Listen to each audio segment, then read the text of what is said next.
Oh mon Dieu, j'y crois pas. Oh, j'y crois pas. Alors là, YouTube, tu vas voir ce que tu vas voir. Amis artistes, amis youtubeurs, amis VTubers, bonjour, l'heure est grave.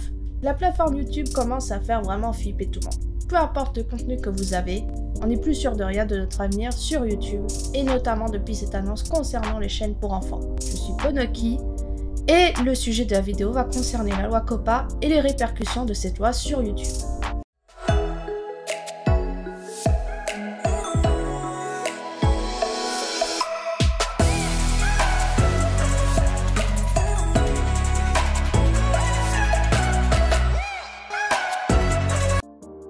Chose très importante à savoir avant de commencer la vidéo, je ne suis pas avocate et je ne travaille pas dans le domaine de la loi. Donc j'espère vraiment que je ne vais pas dire d'erreur, mais sachez que j'ai fait de mon mieux pour trouver les informations nécessaires. Et autre chose à savoir, il arrive que je vais parler de Google en parlant de YouTube, mais dites-vous que c'est exactement la même chose. Je vous rappelle que Google a racheté YouTube depuis un bon moment, donc au cas où vous ne serez pas au courant, vous êtes donc avertis. Enfin bref, commençons la vidéo. Ce n'est que récemment que tout le monde commence à en parler. Il y en a qui tentent de rassurer et d'autres qui sont complètement en train de paniquer. Mais que s'est-il passé? Alors, tout a commencé lorsque YouTube nous a tous envoyé un mail nous informant qu'à partir de maintenant, nous devons indiquer si notre chaîne YouTube contient des vidéos pour enfants. Et que, selon notre contenu, notre visibilité et notre monétisation seront très fortement affectées. Ah ouf, je n'ai que 18 abonnés donc ça va. Pour information, même si vous n'êtes pas monétisé, vous êtes totalement concerné par l'annonce de YouTube. Mais pourquoi? Eh bien tout simplement parce que YouTube a eu quelques soucis dernièrement, et pas des moindres. Ils ont reçu une amende de 170 millions de dollars pour le non-respect de la loi COPPA. Et ils doivent désormais se plier aux règles strictes de la loi pour que YouTube puisse continuer son activité tranquillement. Mais qu'est-ce que c'est la loi COPPA? Alors, la loi COPPA, donc Children's Online Privacy Protection Act, est une loi américaine qui concerne la protection des données des enfants sur le web. Et ceux qui veillent à la bonne utilisation de cette loi, c'est la FTC, le Federal Trade Commission, qui est donc une agence indépendante du gouvernement des États-Unis. Et cette agence donc veille à la bonne utilisation des pratiques commerciales d'une manière générale. Pour vous donner une idée de ce que la FTC est capable de faire, l'été dernier, Facebook a reçu une amende record de 5 milliards de dollars pour non-respect de la protection de la vie privée de ses utilisateurs. Mais d'un autre côté, Facebook a pas mal abusé sur ce coup. La FTC reproche à Facebook d'avoir menti à ses utilisateurs avec son application de reconnaissance faciale. Il aurait dû être désactivé par défaut, mais ce n'était pas le cas. Et il s'est également servi des numéros de téléphone fournis à des fins de sécurité pour diffuser des annonces. Ah, Facebook, ce récidiviste.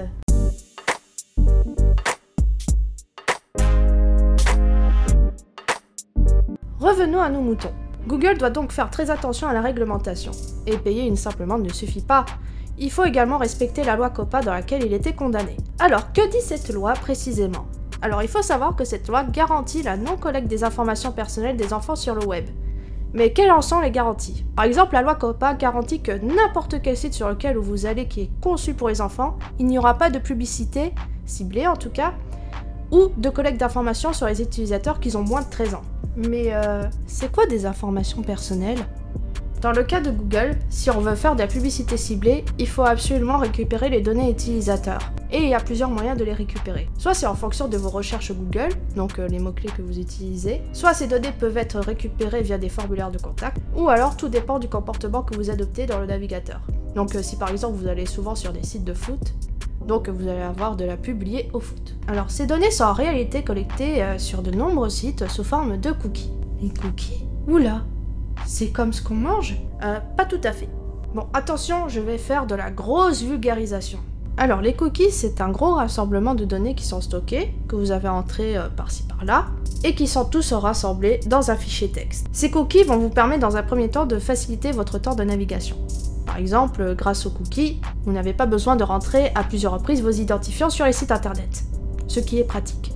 Mais ils ne servent pas qu'à ça. Dans le cas de Google, ces cookies permettent également de repérer vos recherches, vos activités et d'autres choses qui semblent correspondre à votre profil, pour ensuite montrer de la publicité qui soit ciblée à vos activités et autres. Il existe d'autres sortes de publicités, d'autres moyens de collecter les données, mais je ne vais pas tout détailler non plus. D'accord, mais c'est quoi le rapport avec YouTube dans tout ça? Eh bien, pour répondre à cela, je vous propose de lire la plainte déposée par la FTC concernant la violation de la loi COPPA.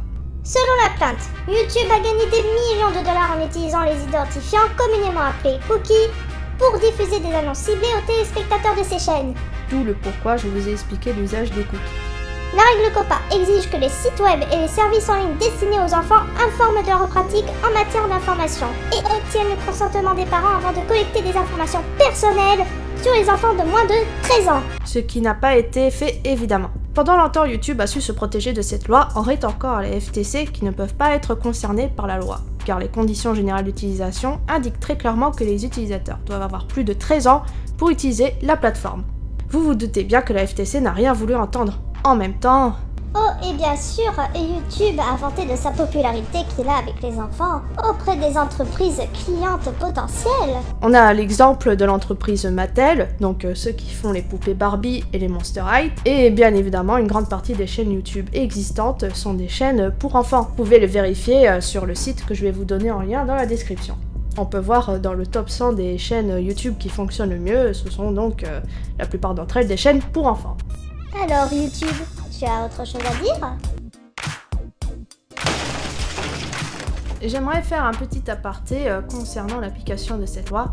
Elle ne concerne pas que les sites web. En effet, il faut savoir qu'il y a d'autres plateformes qui sont donc concernées par l'application de la loi COPPA. Par exemple, si un enfant va sur une application qui est destinée donc aux enfants, il faut qu'il y ait intervention d'un adulte ou bien d'un majeur responsable de l'enfant pour en donner l'autorisation.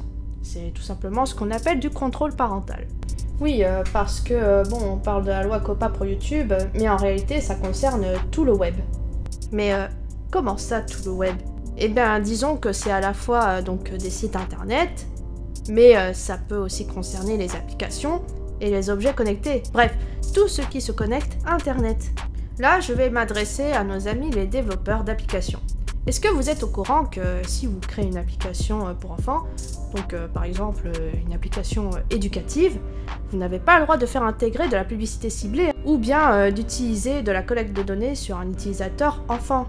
En effet, selon Google, en tant que propriétaire de contenu maître de votre application, vous contrôlez généralement le traitement de votre contenu par rapport à la loi COPPA, dans certains cas cependant, même sans demande de votre part.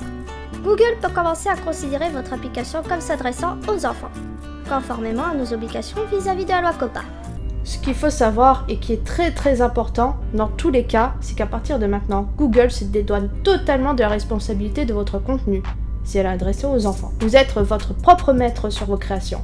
Et donc c'est à vous de faire en sorte de respecter la loi COPPA et d'autres lois qui sont liées au web.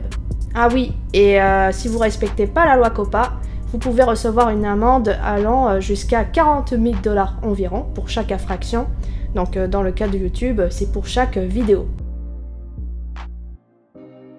Donc désormais, si vous voulez faire du contenu pour les enfants, il va falloir le signaler à YouTube. Mais c'est quoi un contenu pour les enfants? Alors disons qu'il est très difficile de savoir précisément ce qu'est une vidéo pour les enfants selon YouTube.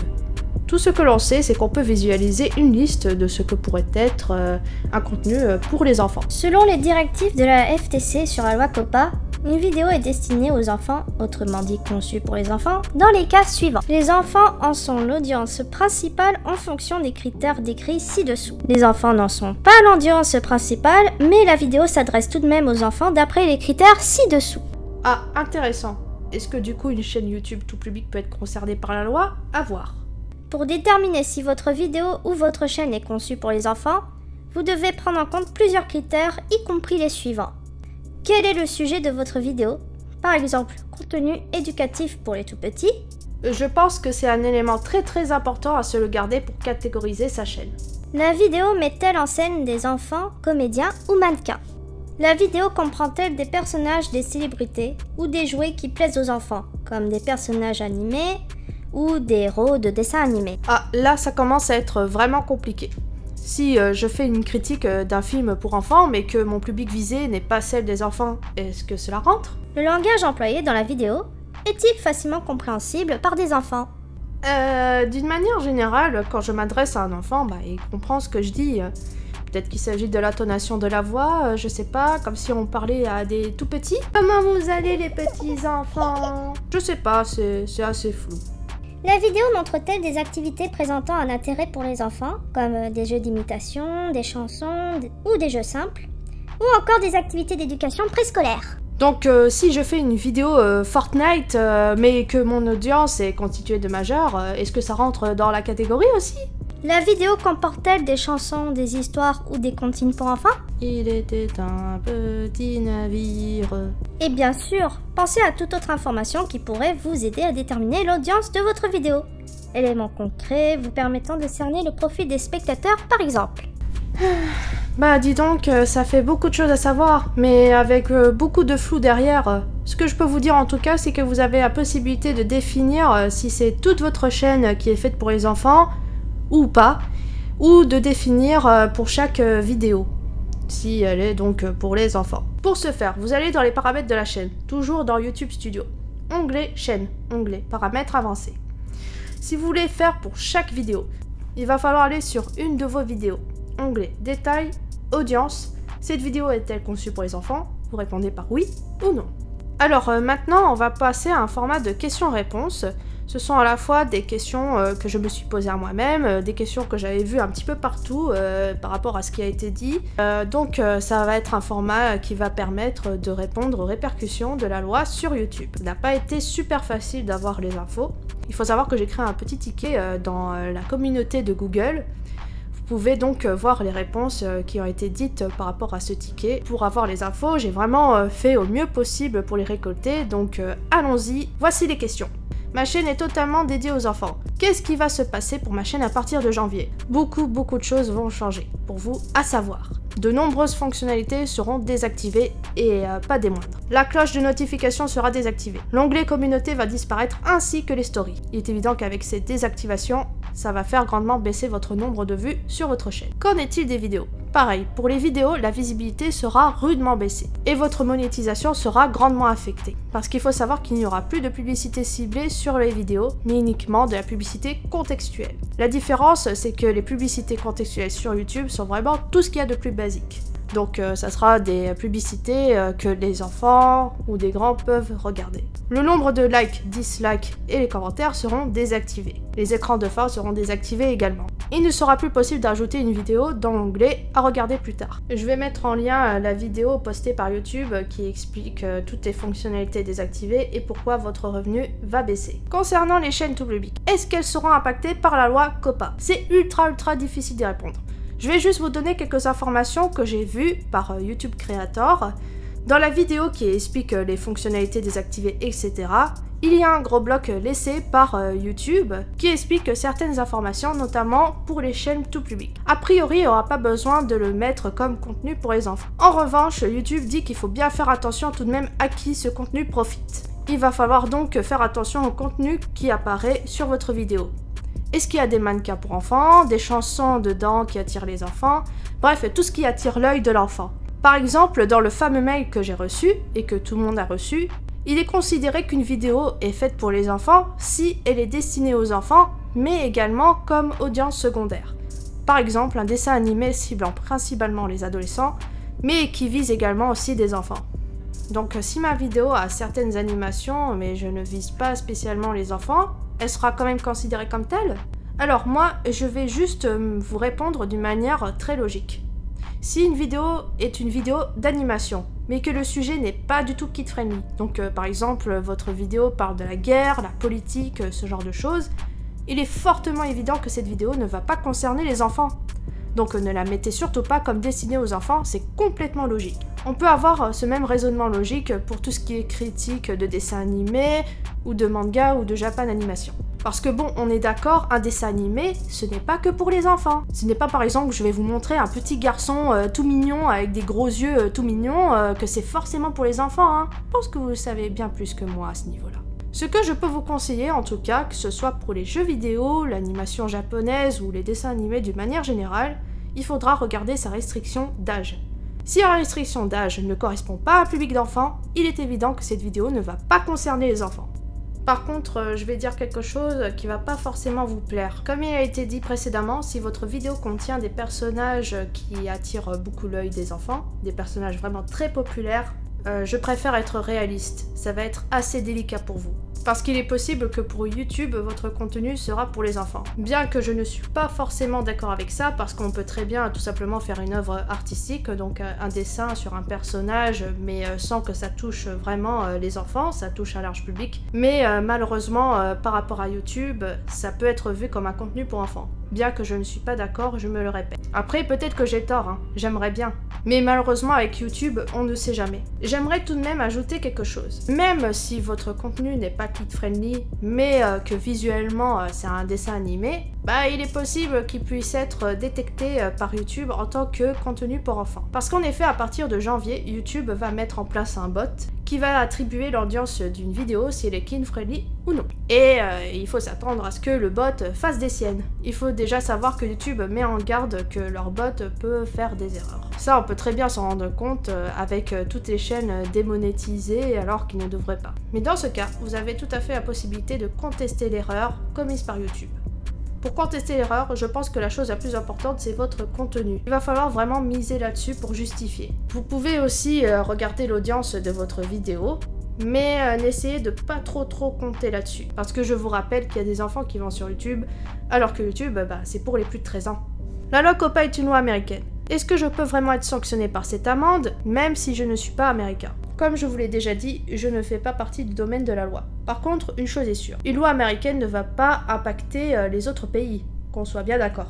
Donc évidemment, si vous êtes américain et que vous mentez sur vos intentions, vous pouvez recevoir une amende de la part de la FTC. Mais si par exemple vous êtes français et que vous faites des vidéos en français pour des Français, normalement, vous ne devriez pas recevoir des amendes venant de l'Amérique, c'est évident. Par contre, j'aimerais émettre des doutes concernant les personnes qui s'adressent à un public américain. Mais franchement, pour moi, il y a très peu de chances que vous puissiez recevoir une amende si vous êtes en dehors du sol américain. Il faut vraiment que, par exemple, vous faites un business très solide en Amérique ou que vous avez mis le pied sur le sol américain. En revanche, ce n'est pas parce que vous ne pouvez pas être sanctionné par la FTC que YouTube ne peut pas vous sanctionner. Et être sanctionné par YouTube, ça peut signifier beaucoup de choses, comme la démonétisation, retirer le référencement de votre vidéo, ou bien encore pire, suppression de la chaîne. Donc vraiment, essayez de ne pas mentir là-dessus, si vraiment vous êtes sûr de faire du contenu pour enfants. Donc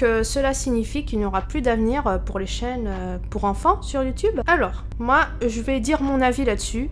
Non, déjà, je vais vous répondre par quelque chose de logique. Normalement, il n'y aurait pas dû avoir de contenu pour enfants sur YouTube, car de base, YouTube, ce n'est pas censé être pour les enfants. Et quand je parle de contenu pour enfants, c'est vraiment les chaînes dédiées que aux enfants. Le problème est que YouTube a trop mis en avant ce genre de chaînes, qui sont donc kid-friendly. Parce qu'en effet, pour que YouTube ait de nouveaux publicitaires, il a fallu qu'ils vendent des contenus qui soient family-friendly. Car ce sont des contenus vraiment très soft qui ne peuvent pas parler de choses qui ne puissent pas plaire aux annonceurs. Et le problème, c'est qu'en ayant mis beaucoup ce genre de contenu en avant, cela a fait l'émergence de beaucoup de chaînes YouTube pour les enfants. Car commercialement parlant, ça rapporte beaucoup. Maintenant qu'ils doivent respecter la loi, je pense que dans ce contexte, YouTube va faire en sorte qu'il y ait beaucoup moins de visibilité pour ces chaînes. Alors, cela veut dire que si je veux faire du contenu qui contient des personnages très populaires pour les enfants, il va falloir que j'adopte un langage très vulgaire en ne parlant que de choses matures. La réponse est évidemment non. On va pas s'amuser à parler de personnages pour enfants en ayant un langage vulgaire pour que ça passe auprès du bot YouTube. Déjà, moralement, c'est pas ouf, mais YouTube n'aime pas ça du tout. Vous pouvez être sanctionné pour ça. Dans le meilleur des cas, vous pouvez être rangé dans la catégorie mature et vous ne serez plus monétisé ni vu, donc complètement inutile. Existe-t-il une loi équivalente à la loi COPPA sur le sol européen?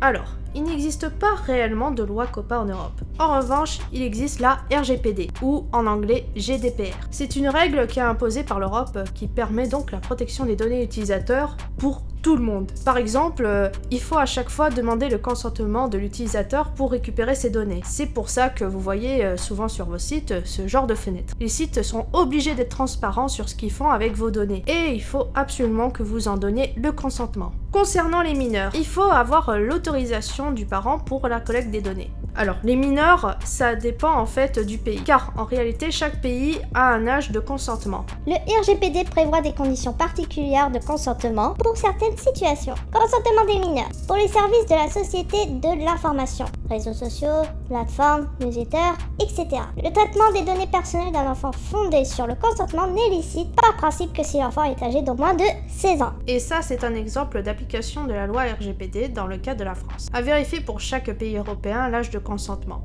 Mais d'une manière générale, elle est définie entre 13 et 16 ans. Ah, et bien évidemment, Google doit respecter cette loi.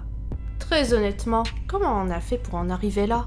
Une chose est sûre, c'est que YouTube est totalement fautif de ce qui s'est passé. En effet, Google a appliqué un tracing sur tout le monde, sans faire de distinction entre les enfants et les autres. Et ça a été une grosse erreur. Mais je pense que la pire erreur, c'est vraiment d'avoir mis en avant ce genre de contenu. En même temps, le marché pour enfants a été très juteux pour Google. Et je pense qu'il a été un petit peu trop gourmand à ce niveau. Mais est-ce que réellement YouTube est vraiment fautif de cela ?